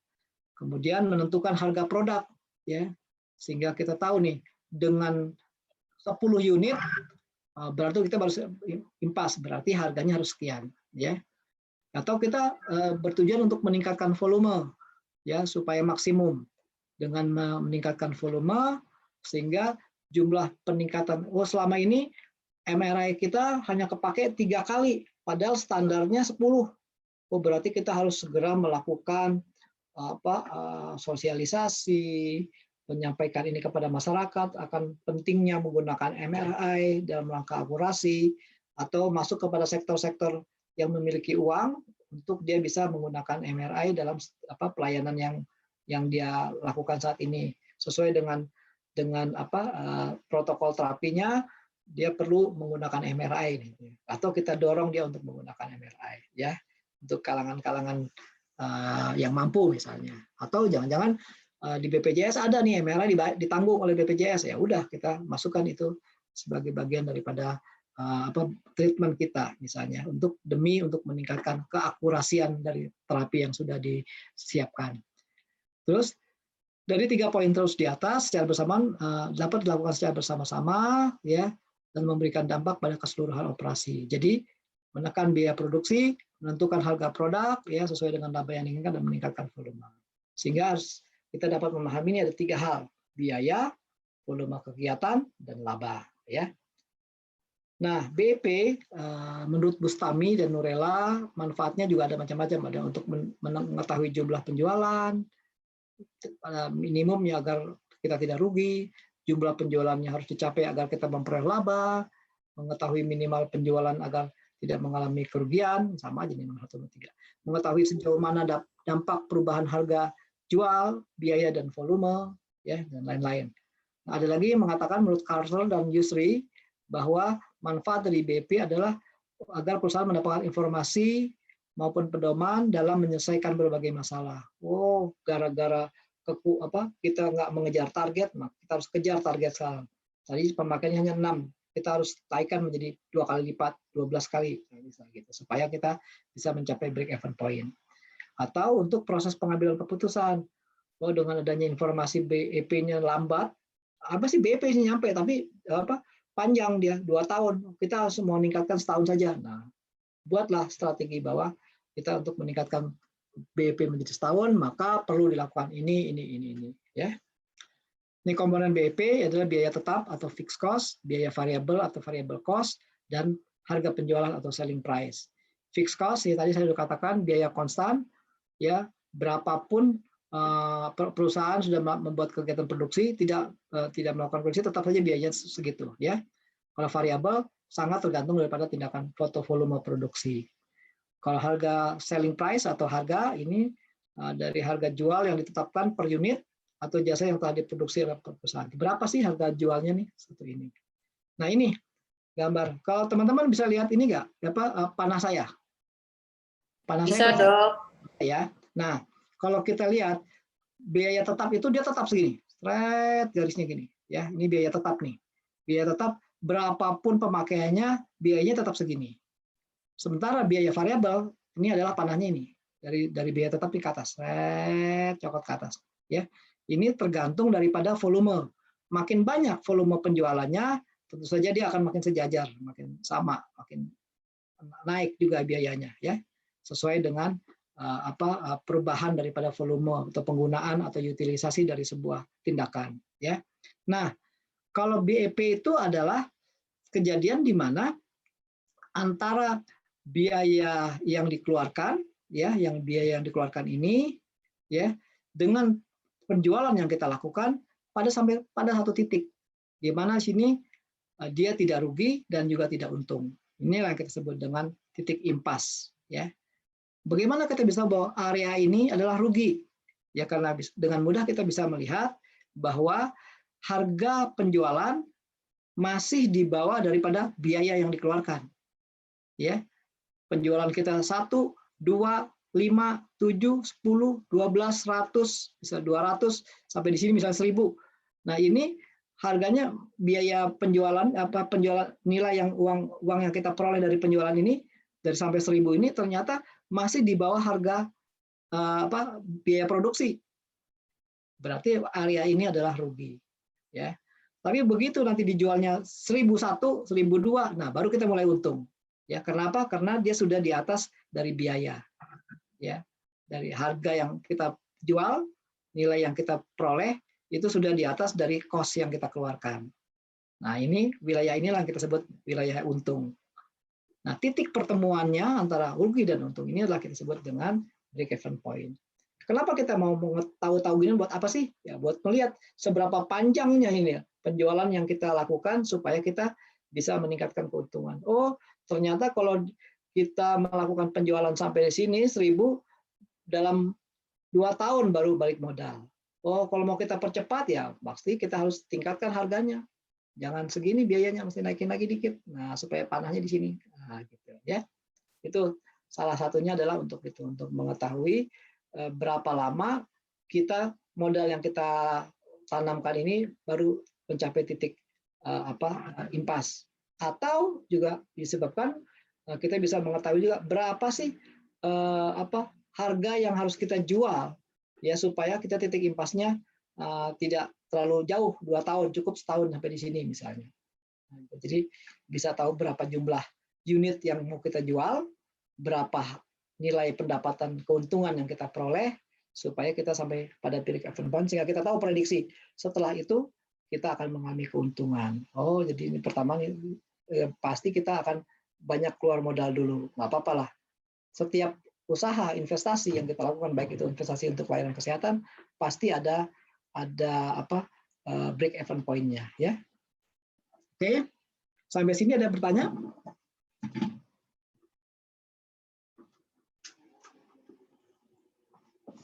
Kalau nggak ada yang bertanya nih, sudah mau menjelang maghrib kita. Nanti teman-teman bisa baca ya. Ini ada contoh beberapa yang bisa dilihat ya. Kalau saya yang gampang ini, sebuah perusahaan smartphone Samsung misalnya ingin mengetahui jumlah unit yang harus diproduksi agar dapat mencapai break even atau titik impas. Biaya tetap produksinya adalah sebesar 500 juta. Jadi modal awal dia 500 juta. Untuk bikin pabrik, jual tanah, beli tanah, segala macam. Sedangkan biaya variabel adalah biaya per unit. Untuk satu unit itu menghasilkan Samsung Note 9, Note 1 sebesar 1 juta. Gitu ya. Nah, supaya dia jual harganya, kalau satu unit itu harganya 1 juta, dia jual sekarang 1,5 juta. Ya. Sekarang pertanyaan berapakah unit yang harus dia jual agar mencapai break-even point. Nah, sekarang kita lihat biaya tetap produksinya adalah 500 juta ya, biaya tetap nih, fixed price, fixed cost. Kemudian biaya variabel per unit, satu unit menghasilkan 1 unit Samsung itu dia harus mengeluarkan uang 1 juta, sehingga dia jual per unit 1,5 juta. Break-even dalam unit ya, biaya tetap produksi dibagi harga jual per unit per biaya variabel. Ini adalah konstanta margin. Jadi jual per unit per biaya variabel per unit. Jadi biaya tetap produksinya 500 juta dibagi 1,5 juta dikurangin 1 juta. Jadi 5 juta, 500 juta dibagi 500.000 kan. 500.000 itu selisih antara harga jual dengan harga buat pembuatannya. Nah, 500 juta dibagi 500.000 jadi 1.000. Jadi untuk mencapai modal BEP dia harus menjual 1.000 unit. Nah, untuk 1.000 unit ini berapa dia harus dapat duit? Berapa uang yang dia peroleh? Nah, 1.000 kali, kan harganya per unit 1,5 juta. Jadi 1.000 per kali 1.500, 1,5 juta, maka dia memperoleh 1,5 miliar dulu, baru dia bisa balik modal. Baru sampai titik impas. Ya. Sehingga perusahaan harus memperoleh revenue 1,5 miliar, baru dia mencapai titik modal tidak rugi dan tidak untung. Ya. Nanti teman-teman bisa menggali dari banyak literatur nanti, tapi yang jelas ini adalah dasar-dasar daripada ilmu kita menghitung BEP. Ya, ada pertanyaan? Izin dok, bertanya dok. Ya, silakan. Bisa nggak dok hal perhitungan semacam ekonomi ini nanti dikaitkan dengan suatu keadaan inflasi dok? Iya bisa, ya. Nanti untuk menghitung nanti investasi segala macam ada nanti dalam kuliah berikutnya kita nanti menghitung inflasi. Ini kan baru dasar sebuah unit cost. Unit cost itu berasal dari mana? Pasti dari biaya produksi, biaya direct, indirect. Nah, biaya direct misalnya alat itu investasinya berapa. Nah, untuk menghitung investasi pasti ada biaya inflasi, umurnya alat. Nanti dalam kuliah kita berikutnya tuh nanti kita ngomong itu, ya. Nanti sampai ke sana. Tapi kita tahu dasarnya dulu bahwa yang saya mau tekankan di sini adalah tarif sama dengan unit cost plus margin. Unit cost adalah biaya yang berasal dari tadi, biaya tetap dan biaya tidak tetap, direct dan variable cost. Nah, kemudian margin adalah keuntungan. Keuntungan berapa persentase tergantung daripada policy rumah sakit, ya. Nah, sudah. Kemudian kita hitung bagaimana BEP. BEP untuk melihat volume, berapa volume yang harus dijual supaya kita bisa balik modal, sama berapa rupiah yang kita peroleh untuk sebuah produksi, baik itu layanan maupun alat, supaya kita bisa dalam kurun waktu tertentu. Ya, ini bagian daripada summary yang untuk hari ini, ya. Nanti kita akan ke situ. Nanti ada diagram-diagram saya yang dengan mudah Anda nanti membaca. Oh, ternyata begini loh harinya. Ya. Untuk sementara kita sampai di sini, unit cost dan BEP. Ada lagi? Dok, mau tanya lagi. Mangga. Tadi perbedaan dari tarif mengapung sama tarif penetrasi, gimana ya dok? Saya kurang paham. Gimana nggak dengar? Perbedaan tarif mengapung sama tarif penetrasi itu gimana ya dok? Saya agak kurang paham. Tarif penetrasi dengan tarif mengapung. Ya. Ya. Nah, saya balikin dulu. Nah, tarif dia. Nah, ini adalah biasanya untuk layanan baru. Kita belum tahu nih harganya karena nggak punya reference untuk rumah sakit tertentu, nggak ada, karena kita baru membuka. Kabar gembira, telah dibuka layanan kosmetik tanam benang, ya, untuk memudahkan orang yang udah tua misalnya, ya. Nah, kita nggak tahu harganya karena di sekitar kita nggak punya harga yang tetap, tapi kita sudah punya bekal dari unit cost, ya. Kemudian tapi presentasinya berapa nih, presentasi margin yang mau kita tetapkan supaya jadi tarif. Nah, karena kita belum tahu, kita buat dulu lah, lihat istilahnya kita mau lihat utilisasi demand masyarakat. Dengan tarif sekian, kira-kira yang datang banyak nggak sih ya? Oh, ternyata dengan menambahkan margin 5% saja, yang datang bisa 100 orang dalam sebulan. Oh, berarti ini oke nih. Nah, nanti kita naikin, ya. Nah, kita tadi awalnya kita nggak tahu berapa harganya. Jangan-jangan harga kita ini terlalu rendah sehingga pasien kita menjadi banyak. Kalau pasien banyak kan dikhawatirkan nggak terlayani dalam satu bulan 100 orang. Mungkin tenaga kita baru 2. Ya mau nggak mau kita bisa menambah tenaga dokternya baru, dokter kulitnya yang baru, atau kita naikkan tarifnya. Nah, sekarang tergantung apakah tarif yang kita sudah ini dengan menambahkan 5% keuntungan tadi itu akan menyebabkan investasi kita jadi lama balik modalnya, BEP-nya jadi lama. Nah, jadi itu artinya kita buat tarif mengapung. Kita lihat dulu, let's pasar response about our price. Oh, ternyata utilisasinya meningkat. Oh, ternyata utilisasinya menurun. Oh, berarti kita harus naikkan. Oh, berarti yang kita tetapkan saat ini 5% itu terlalu rendah loh untuk sebuah pelayanan baru ini. Gitu. Ya? Sudah mengerti? Paham dong. Nah, paham ya. Nah, kalau taraf penetrasi sama. Tarif penetrasi jadi soft opening. Untuk sebuah soft opening ya kita nggak bisa kita langsung target. Memang sebenarnya realnya yang bagus adalah tarif 25% misalnya menurut keinginan stakeholder. Nah, karena kalau kita hitung-hitung dari modal, dari sumber daya, kan harusnya sebuah usaha itu harus di atas harga deposito. Keuntungan kita harus di atas deposito. Kalau kita masih deposito, berarti kita sebenarnya uang mangkrak. Artinya uang itu nggak perlu diapa-apain juga kita dapat. Padahal kita ngejar di atas deposito. Kalau deposito sekarang 5%, ya paling rata-rata 5%, berarti kita harus minimal 10% misalnya. Nah, tarif penetrasi akan melihat ini, menghitung ini. Kalau kita naikin 5%, berarti bagaimana nih? Pasar, apakah kita langsung 5% atau langsung 20%? Karena target kita adalah 20%. Oh, kita 5%-in dulu dah. 5%, nanti 3 bulan kemudian atau 6 bulan kemudian kita naikin lagi 5%. Nanti baru 2 tahun pas sesuai dengan target kita 20% atau 25%. Itu dinaikin secara perlahan ya, supaya sesuai dengan target kita. Karena nggak mungkin sebuah usaha yang bersifat apalagi rumah sakit ya, karena sumber dayanya banyak, tenaga kita tercurah besar, kemudian sangat complicated, kita cuma dapat sesuai dengan bunga bank. Nah, berarti rugi, berarti kita salah dalam melakukan perhitungan ya. Karena harus di atas. Bayangin untuk investasi produk kuliner itu bisa 100%. Anda modal 5.000 jual 10.000 laku. Anda modal 20.000 jual 40.000 laku. Sekarang masa layanan yang begitu kompleks kita cuma mau untungnya 2% atau 5%, ya kan? Harusnya di atas itu 20% lah minimal. Karena kalau 5% masih sama aja dengan nggak ngapa-ngapain aja kita taruh di bank duit segitu kok 5% bunganya, ya. Sehingga kita harus di atas itu.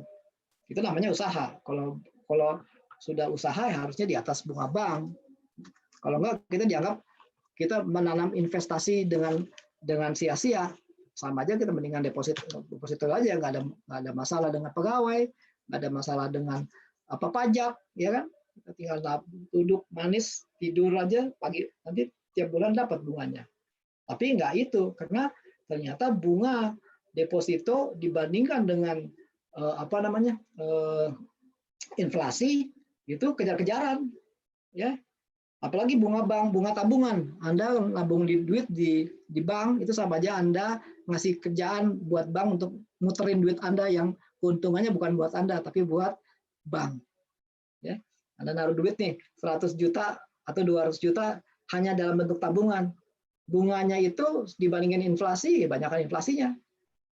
Anda nggak dapat untung, tapi uang Anda dipakai buat bank untuk muterin buat kredit, produk kredit mereka.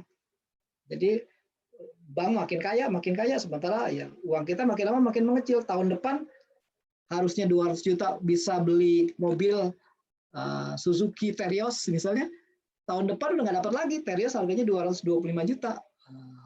Jadi nggak kekejar dengan bunga yang diberikan oleh mereka. Padahal bunganya cuma 205 juta misalnya. Padahal harga udah 225. Ya. Itu kenapa kita belajar ilmu ekonomi itu salah satunya itu. Oke, Mbak? Halo? Ya, oke. Sudah ya? Sudah ya? Oke, kalau sudah, saya... Dok, mungkin izin, tadi kebetulan kita rekamannya terlambat 5 menit. Mohon dapat diulang terkait penugasan untuk kelompok, Dok, yang 6 kelompok, Dok. Baik, untuk kelompok, tadi saya sudah sampaikan ke teman-teman tadi bahwa kita membagi menjadi 6 kelompok saja, ya.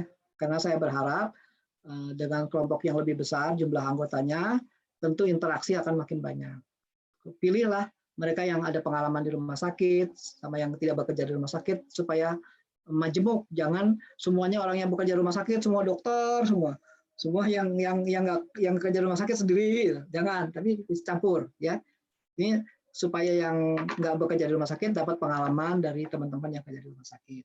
Nah, itu ada 6 kelompok. Nanti ketua kelas dan sekretaris silahkan bikin pertemuan, ya undang nih teman-teman semua untuk membagi siapa dengan siapa, ya. Nah, ada 6 topik. Satu terkait sama konsep persaingan usaha di rumah sakit, ya, konsep dan pelaksanaan persaingan usaha di rumah sakit. Seperti apa sih saat ini? Bagaimana sih konsepnya? Kemudian teori need, demand, dan supply dalam layanan kesehatan dan pelaksanaannya di lapangan seperti apa. Yang ketiga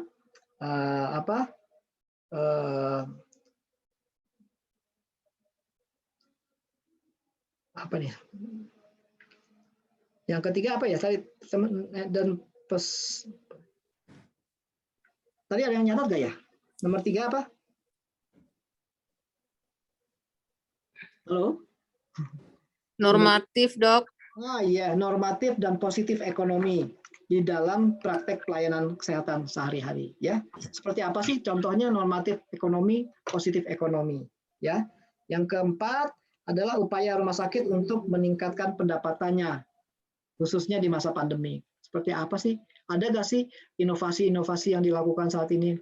Orang udah malas datang ke rumah sakit, takut tertular. Nah, apa yang dilakukan? Oh, udah kami melakukan upaya telemedicine kayak, atau sekarang saya banyak banyak berkiprah di PCR, swab, antigen, ya itu yang mencari produk-produk yang masih bisa bermanfaat ya, dan atau kami sekarang sedang melakukan intervensi ke asuransi untuk supaya bisa mendorong mereka untuk jadi member, kita menjadi bagian daripada mitra mereka.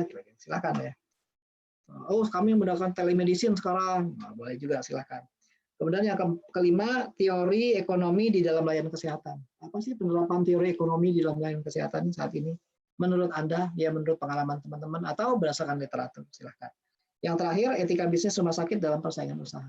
Ya, apakah etika bisnis saat ini justru menghambat majunya rumah sakit dalam bersaing? Kalah kita dengan pelayanan-pelayanan tradisional, pelayanan-pelayanan magic, pelayanan-pelayanan yang bersifat non medis ya, yang sekarang gencar-gencarnya di TV-TV swasta ya.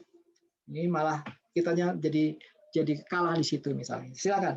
Nah, keenam ini silakan dipilih dan didiskusikan.